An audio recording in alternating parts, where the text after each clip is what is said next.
여러분 안녕하십니까? 디지털에 대한 모든 것을 알아보는 인포맥스D, 저는 오진석입니다. 자, 오늘도 스쳐가는 정보가 아닌 오래도록 남는 지식을 전해드리도록 하겠습니다. 인포맥스D 바로 출발합니다.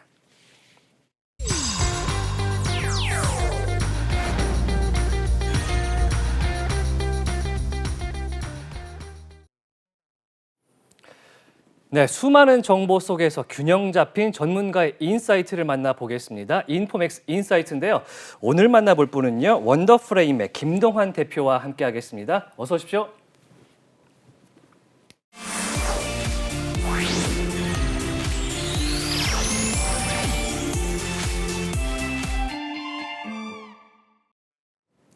네, 우리나라 가상자산 거래소 고팍스가 바이낸스의 이 아시아 태평양 대표를 대표이사로 새로 선임을 했습니다. 자, 바이낸스의 스트리밍 인수 작업이 사실상 마무리가 돼가는 걸로 볼 수가 있을 텐데요. 하지만 여전히 바이낸스의 지배 구조라든지 회계 문제로 인해서 전망이 좀 변수가 있는 상황입니다. 오늘 자세한 내용 이야기 나눠보겠습니다. 자, 먼저 이야기하기 앞서서 바이낸스가 이제 정확하게 어떤 기업인지 좀 알아봐야 될 것 같습니다. 어떤 회사입니까? 바이낸스는 이제 글로벌리 예. 이제 가장 큰 거래소라고 얘기할 수 있을 것 같고요. 오늘 얘기하는 이제 이야기하고 관련해서는 꼭 아셔야 될 게 이 바이낸스라는 거래소는 본사가 예. 어디에 있는지 아직 명확하게 모릅니다. 아, 본사가 어딘지 몰라요? 네, 그래서 케이맨 제도라고 해서 조세 피처 중에 한 곳을 본사를 두고 있다 이런 얘기들이 있긴 한데 예. 정확하게 확인된 바는 없고요. 네.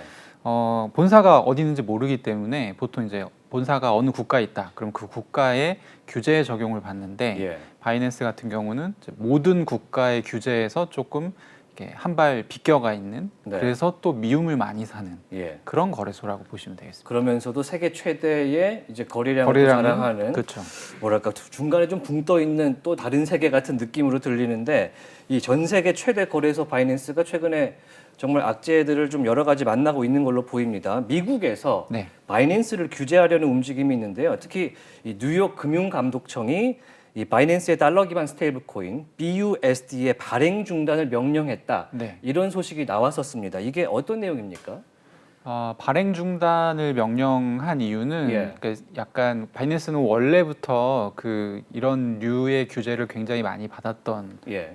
거래소고요. 이번에는 이제 BUSD라고 해서 바이낸스 플랫폼에서 사용할 수 있는 스테이블 코인이 있어요. 네.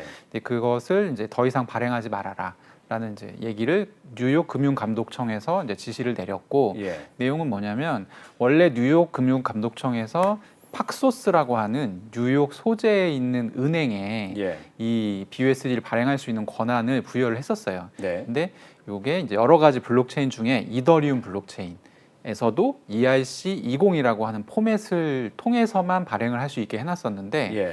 사실상 바이낸스에서 이 이더리움 이외의 다른 체인에서도 BUSD를 발행해서 막 이제 썼거든요. 예. 그리고 이제 서로 이 다른 블록체인에 있는 스테이블 코인이 1대1로 교환이 됩니다.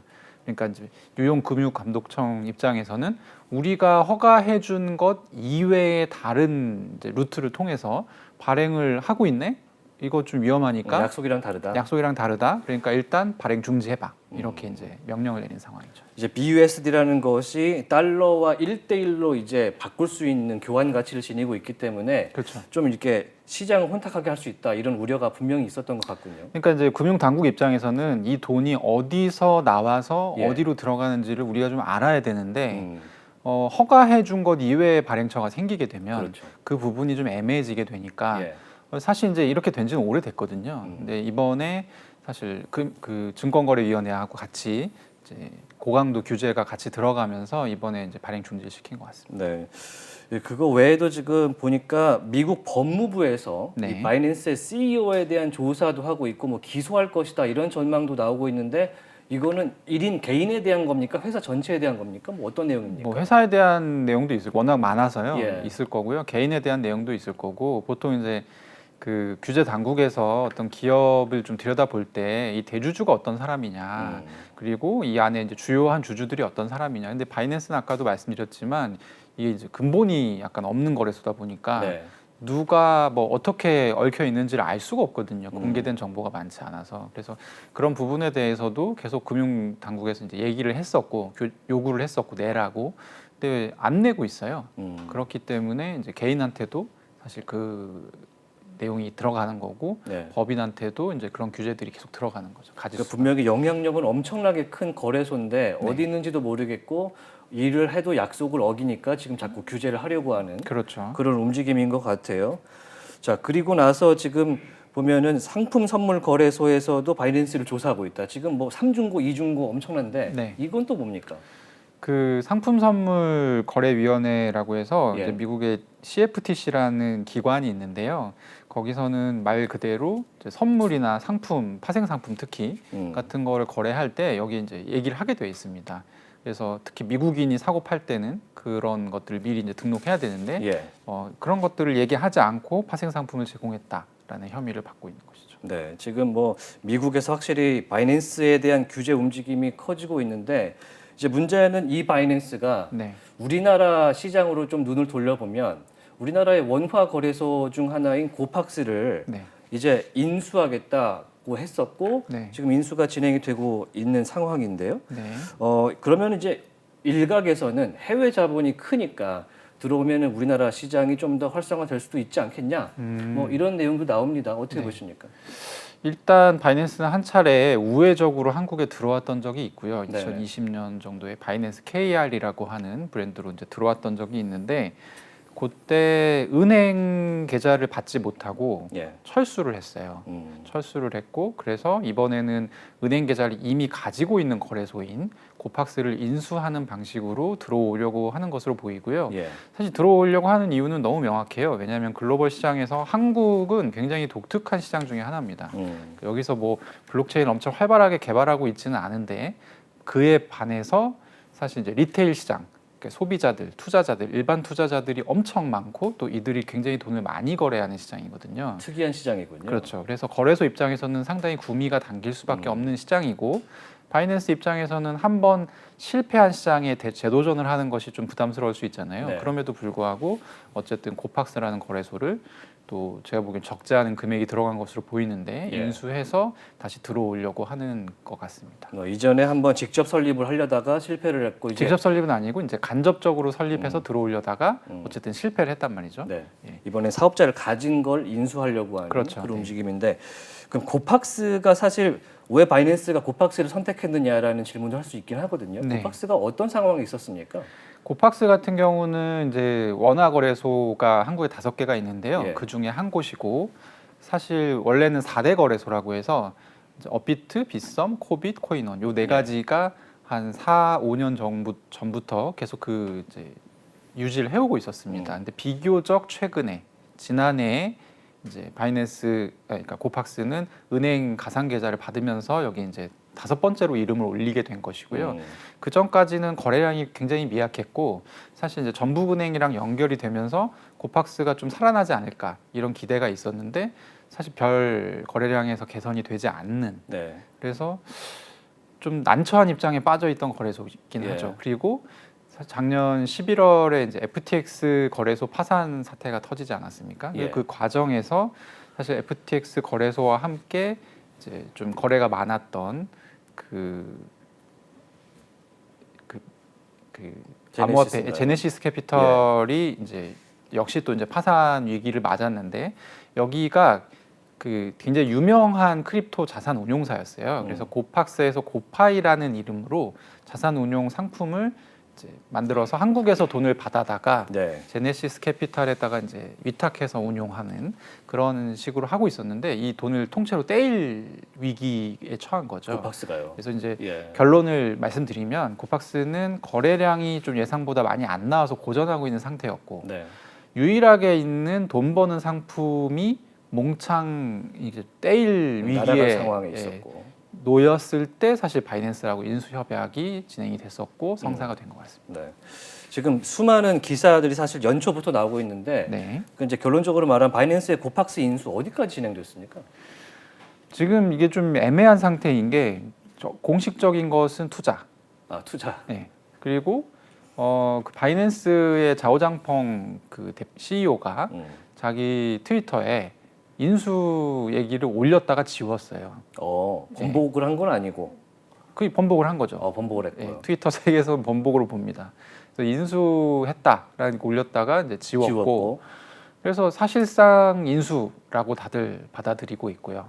그리고 이번에 또 이제 대표가 교체되지 않았습니까? 예. 그것도 이제 사실상 바이낸스가 인수를 했다 이렇게 봐야 되는 상황이죠. 그러니까 뭐 투자라는 식으로 설명을 하지만 네. 투자로 읽고 이제 말은 인수라고 봐야 된다. 그러니까 아까 말씀드렸던 그 고파이라고 하는 예. 상품의 돈이 한 뭐 600억에서 700억 정도 지금 이제 묶여 있는 것으로 알리고 있는데, 예. 바이낸스가 이것을 바이낸스 일종의 그 업계 상생 기금 같은 그 펀드가 있어요. 예. 거기서 이것을 좀 이렇게 처리를 해주고, 음. 사실 이제 그런 내용의 투자를 하겠다라고 발표를 한 건데, 이걸 사람들이 지금 인수라고 이해를 하고 있는 것이고, 예. 그 실제로 대표가 또 바뀌었으니까, 네, 바이낸스 사람으로. 그렇게 그렇게 된 상황이군요. 네.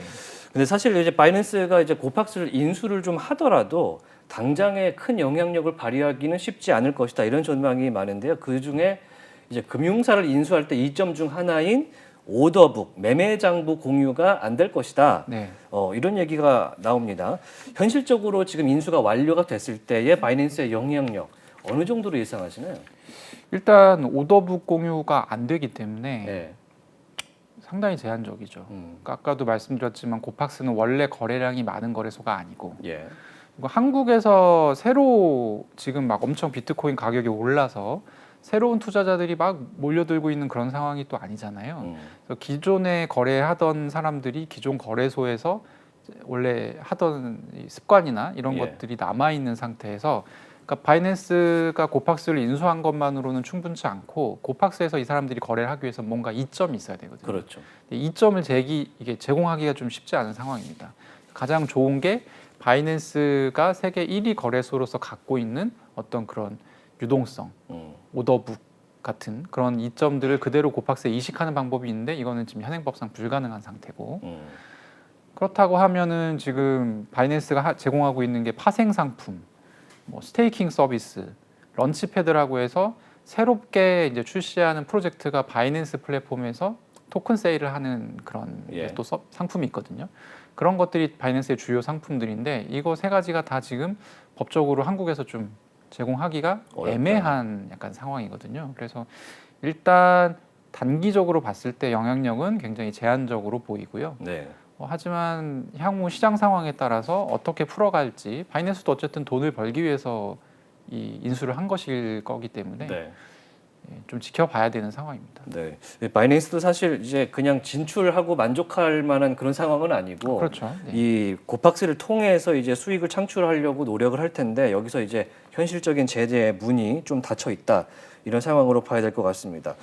이제 당국의 의지가 또 중요할 것 같기도 해요. 이제 네. 바이낸스가 대표이사를 교체하고 사내 이사를 이제 바이낸스 사람으로 채운 걸로 확인이 되면 많은 것이 좀 바뀌어야 될 것 같거든요. 뭐가 바뀌게 됩니까? 일단은 그러니까 저는 처음에는 예. 요 인수설이 나온 거는 이제 작년 하반기부터 나오기 시작했고요. 고팍스에서는 한 차례 굉장히 좀 그 고파이 사태가 터지기 전에 예. 는 상당히 좀 안 좋은 반응을 보였어요. 좀 기분 나쁘다라는 반응을 보였었고, 그래서 이제 상황이 이렇게 되다 보니까 어쩔 수 없이 지금 이렇게 흘러온 측면이 제가 보기엔 좀 있는데, 어쩔 수 없었다. 네네. 그리고 사실 저는 금융 당국에서도 허락을 하지 않을 것으로 봤거든요. 네. 왜냐하면 아까도 말씀드렸다시피 이게 근본이 없는 거래소고, 네, 어디인지 모르고. 금융 당국 입장에서는. 예. 근데 일단 인수와 투자가 이렇게 성사된 배경에는 어느 정도의 금융당국의 묵인이 반드시 필요하거든요. 그럼 진행이 되는 것 자체에 금융당국이 어느 정도 오케이를 했다. 오케이를 했어야, 그러니까 제가 바이낸스 입장이어도 거의 1,000억 가까운 돈을 아마 투자했을 텐데, 예. 그 돈을 넣기 위해서 당연히 미리 확인을 받지 않았겠어요? 두 가지가 걸려 있는데, 이제 바스프라고 해서 가상자산 사업자를 유지하는 문제가 하나가 있고요. 예.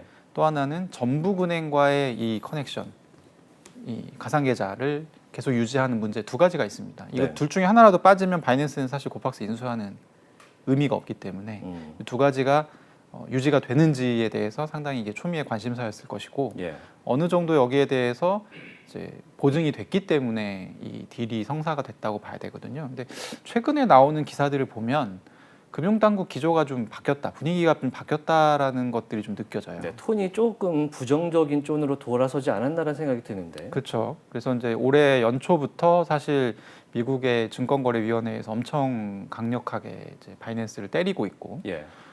아까도 저희가 이제 이 시간 시작할 때 쭉 설명하지 않았습니까? 뭐가 있고 뭐가 있고 뭐가 있고 이제 3중고, 4중고가 있다 예. 말씀드렸었는데 그런 부분들이 아무래도 금융당국 입장에서도 좀 부담이 되는 것이고, 해외 사례들이. 네. 예. 그리고 제가 보기에 가장 좀 부담되는 부분은 뭐냐면 사실 SEC에서 지금 보고 있는 자금 세탁 관련 이슈가 있어요.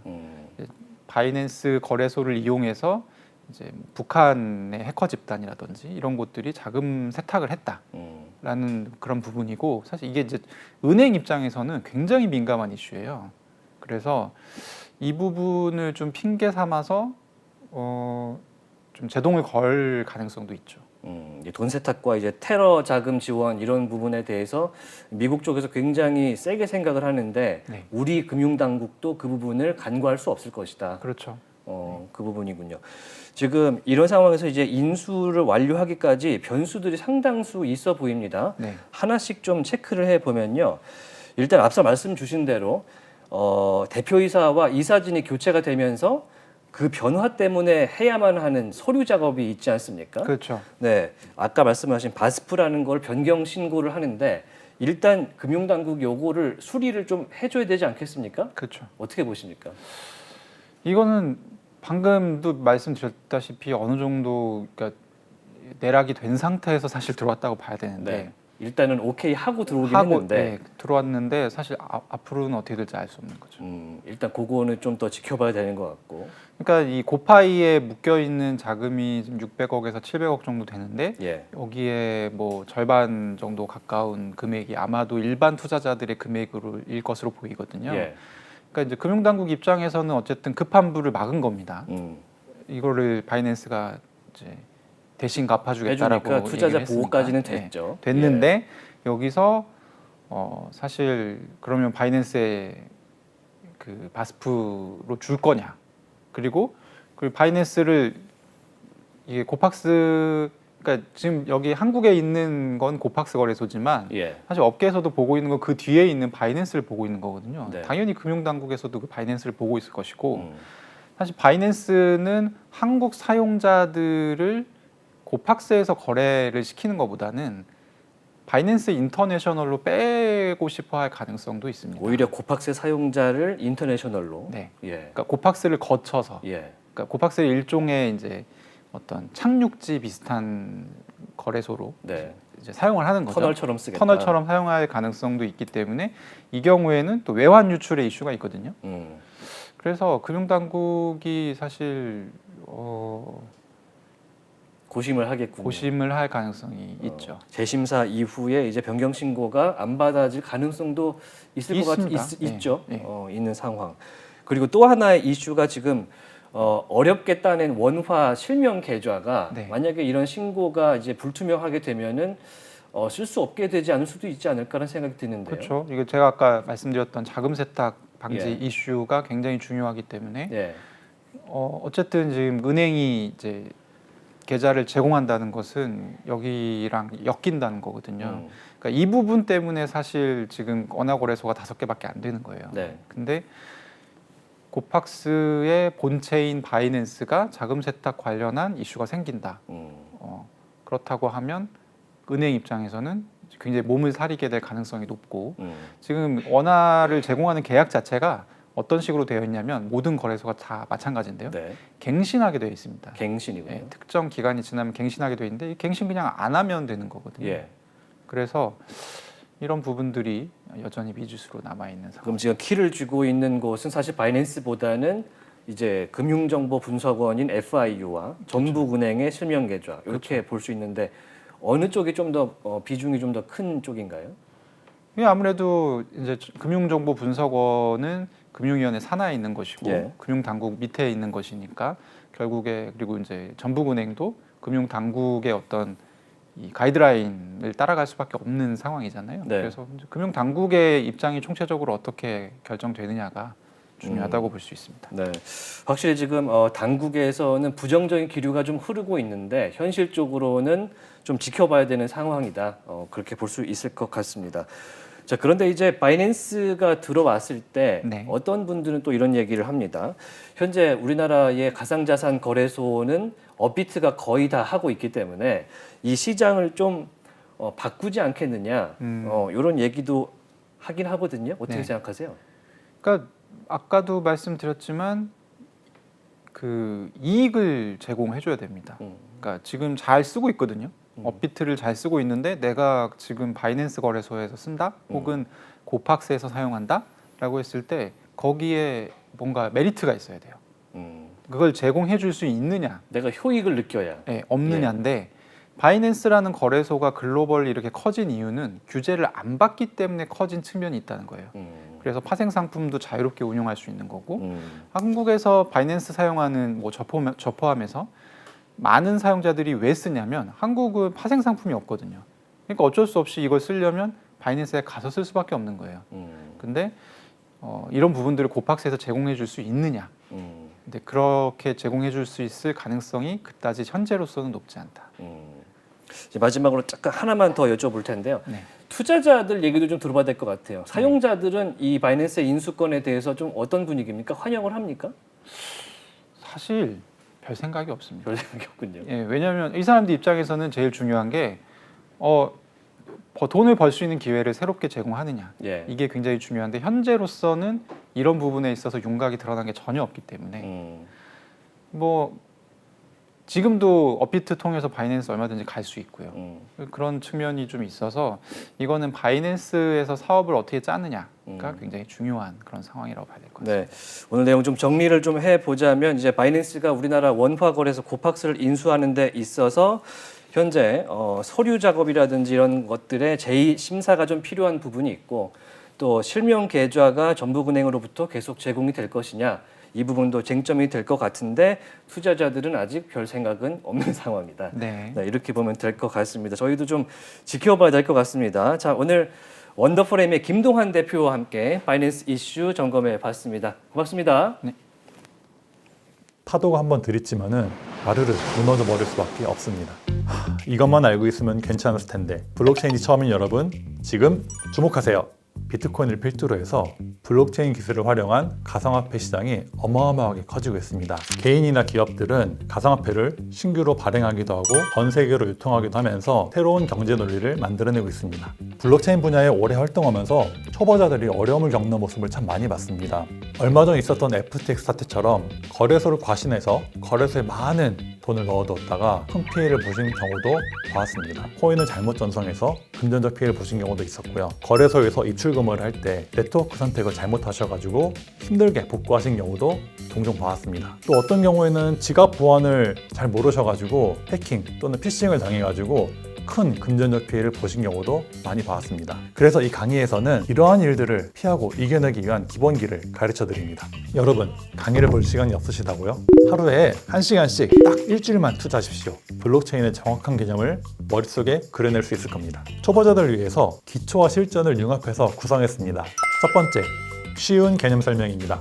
지갑 만들기, 전송, 들어는 봤지만 알기 어려운 이런 내용들을 개념부터 차근차근 설명해 드립니다. 두 번째로 용어 정리입니다. 하드포크, 스테이블 코인, 어렵다는 느낌이 드는 용어들을 제가 또 쉽게 정리해 드렸습니다. 세 번째, 실전 적용입니다. 기초적이지만 막상 닥치면은 초보자들은 당황할 수밖에 없는 그런 문제들 있죠. 스스로 분석하고 해결할 수 있는 능력을 길러드립니다. 블록체인과 친해지는 가장 쉬운 지름길, 제가 안내해 드리겠습니다.